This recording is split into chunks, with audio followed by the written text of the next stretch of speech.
in his unstable Dean Ambrose appearance. He was about to put the mic to his mouth and say something. Out came Elias and boom, blasted him in the back with a guitar. So we didn't get the answer from Dean Ambrose at that time, which led to a match between him and Elias later on that night. Still injured from the guitar shot, Ambrose was too physically compromised to go over. He hesitated jumping off the top rope and ended up eating a flying knee. Elias then followed that up with the drift away for the pin, which then set Rollins and Reigns out to talk to Ambrose in the ring. Ambrose tried brushing them off, and the crowd was booing because everybody all of a sudden is now a fan of Roman Reigns. This ended up turning into the three of them going into a brawl with Baron Corbin, Bobby Lashley, and Drew McIntyre, who came out to attack the Shield, as they're known when they're in the ring together. Ambrose quickly returned into the ring to help them clean house. After a long delay, you can tell the wheels in his unstable head were turning, but ultimately they put their fists together in unity, which drew a huge pop from the crowd. I gotta say, all in all, this was fairly well booked by the WWE. A lot of people get super excited for the Shield. Whether this is a one-time only thing that we're going to see at Fastlane, which I'll get into the Fastlane results here in a little bit. Whether this is a one-time only thing like they're saying, or if they're going to keep this going leading into WrestleMania. We might see Dean Ambrose and Roman Reigns tag team together against someone. We know Seth Rollins won the Royal Rumble, so Seth Rollins will be facing Brock Lesnar for that Universal title. Again, I ain't going to hop down that rabbit hole just yet. But they gave that match / segment with the Elias, Dean Ambrose, then that brawl at the end.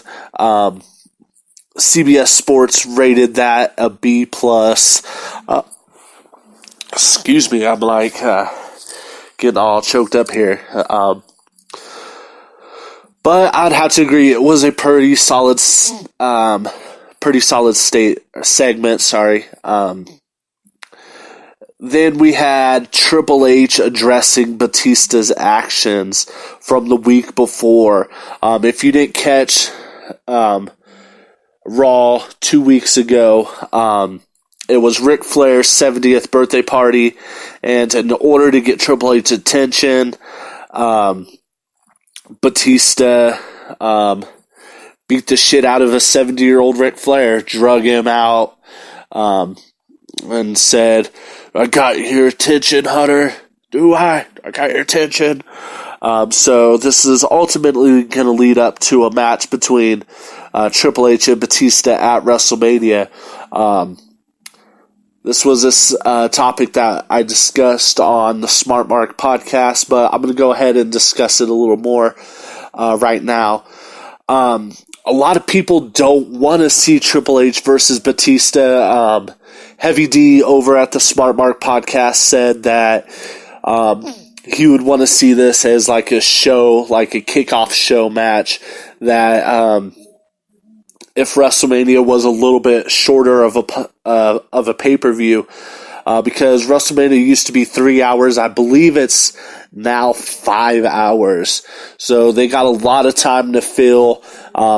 Triple H's ego is way, way, way too big to ever have one of his matches on a kickoff show. So, honestly, I believe this is just a time filler match. Triple H was pretty freaking heated. The segment that he gave was absolutely phenomenal. Straight Attitude Era Triple H we saw. I actually, no lie, this promo gave me goosebumps.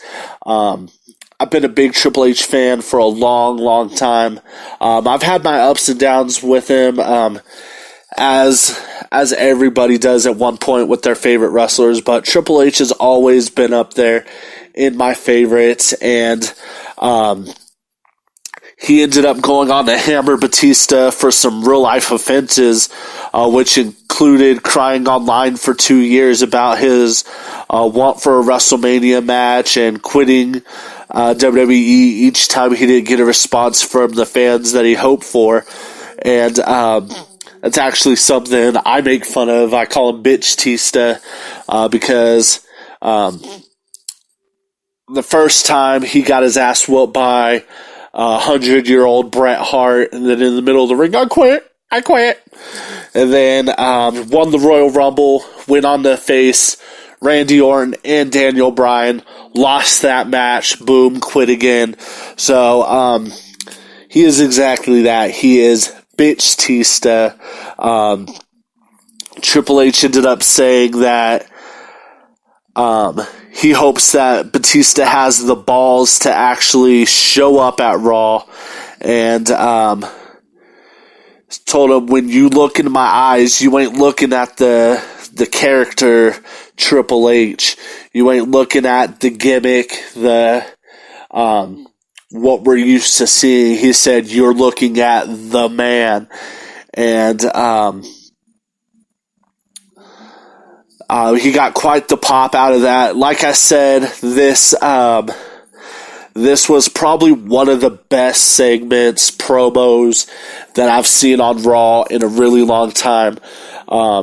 If Triple H keeps this fire leading into WrestleMania, and he's going to put on a hell of a show, and honestly, I hope he beats the hell out of Batista. Like I said, I've heard a lot of mixed reviews about this. I do believe it's going to be a filler match. Do I think it's going to be in the beginning of the show? Definitely not. I think it's going to be one of the higher mid-card matches towards when we start getting into those main event type matches. I don't believe we're going to see The Undertaker this year at WrestleMania. We know usually Undertaker matches come right before your championship matches, your big titles such as the Universal WWE title. The women's title is probably going to be up there in one of the big main event matches. And I'm honestly expecting this match to fall right there before we start rolling into the main events of WrestleMania. CBS Sports rated this match this promo an A-. I give it an A++. Triple H, like I said, I haven't seen him that on fire in a really long time. That's the Triple H I've been wanting to see for a long time. It was absolutely phenomenal. If you didn't get a chance to check it out, I wish I would have got the audio so I can play it for you guys. But go to YouTube, watch the Raw recap, type in Triple H's Raw promo, and like I said, I can't speak highly enough of this promo because it was just that damn good. But moving on, real quick though, we got my boy Josh Branch and yo. We also got Miss Samantha.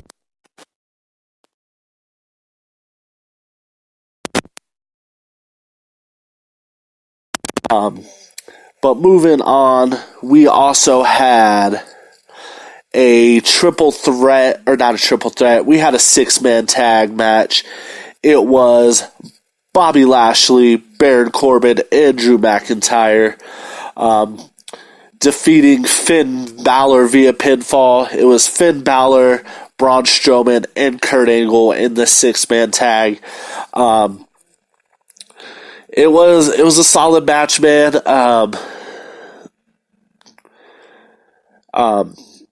They ended up getting the better of Finn Balor towards the end of the match.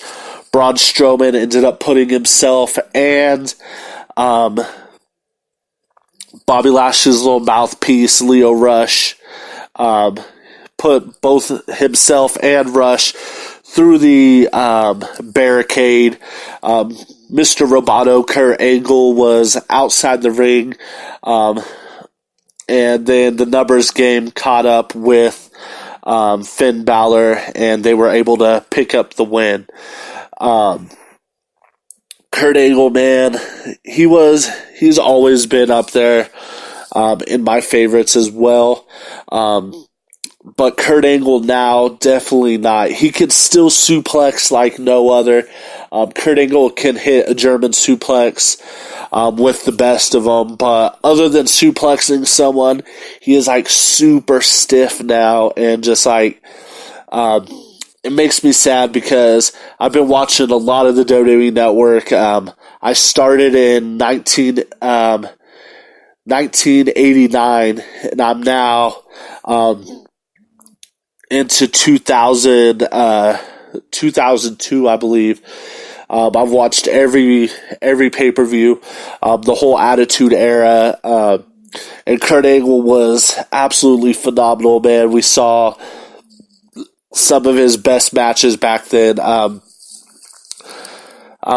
didn't watch a lot of Kurt Angle when he left the WWE for that big stint of time when he was in TNA and stuff like that, so I'm not sure how his wrestling was over there. To me, the last great Kurt Angle match was Kurt Angle versus Shawn Michaels. And to me, that is probably one of the best WrestleMania matches of all time. So it just makes me sad to see Kurt Angle now. He's like super stiff, and yeah, I'm just going to leave it at that. But moving on, Natalya ended up defeating Ruby Riott via pinfall. This was a pretty quick match. Natalya ended up getting inside, or she did a schoolboy, I believe it was, rolled Ruby Riott up and got the quick pin on her. It was a pretty short match. After the match, NXT call-up Lacey Evans came out, walked down the ramp, didn't really acknowledge anybody, just walked to the end of the ramp, and then walked back. What WWE is doing with Lacey Evans at this point is beyond me. She had some really good matches in NXT. She's incredibly sexy. I love me some Lacey Evans.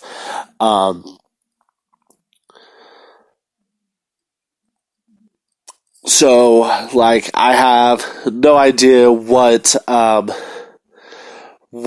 they're gonna do with Lacey Evans. Then after that, we had a tag team gauntlet match. Heavy Machinery would go on to win this. They defeated Zack Ryder and Kurt Hawkins. Kurt Hawkins now at, I believe, 207 consecutive losses. At this point, it's like, I kind of feel bad for the man. I'm not a Zack Ryder fan at all. Not a Kurt Hawkins fan, but, 207 losses in a row. That's bad. That's really bad. It's like they put the worst tag teams in the WWE currently against Heavy Machinery. It's just like, feast, boys, feast. They defeated the B Team as well as the Ascension. It was a pretty solid match. Heavy Machinery is freaking awesome. Hopefully here pretty soon they get them into the tag team